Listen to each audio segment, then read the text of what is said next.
కబాలీతో కలిసి హల్చల్ చేస్తున్నాడా అంటే ఎక్కడా అని అనుకునేరు. ఎక్కడో కాదు, థియేటర్స్ లో. కబాలీ, జనతా గ్యారేజ్ చిత్రాలకు సంబంధించిన కేరళ థియేట్రికల్ రైట్స్ ని నటుడు మోహన్ లాల్ దక్కించుకున్నారు. కేరళలో కబాలీ భారీగా విడుదలైంది. కాగా కబాలీ స్క్రీనింగ్ అవుతున్న థియేటర్స్ లో ఇంటర్వెల్ లో జనతా గ్యారేజ్ టీజర్ ని కూడా స్క్రీనింగ్ చేస్తున్నారట. ఈ టీజర్ కి విపరీతమైన స్పందన లభిస్తుందని సమాచారం. జనతా గ్యారేజ్ చిత్రం ఎన్టీఆర్ కి మాలీవుడ్ లో మరింత క్రేజ్ ని తెచ్చిపెడుతుందనే అంచనాలు ఉన్నాయి. మాలీవుడ్ లో ఎన్టీఆర్ మార్కెట్ కూడా బాగా పెరిగిపోతుందని ట్రేడ్ వర్గాలు లెక్కలు వేస్తున్నాయి.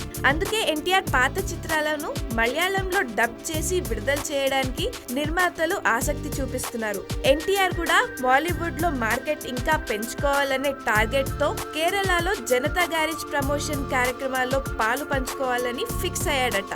సో మాలీవుడ్ లో ఎన్టీఆర్ హల్చల్ కబాలీతోనే ఆరంభమైందని చెప్పుకోవచ్చు.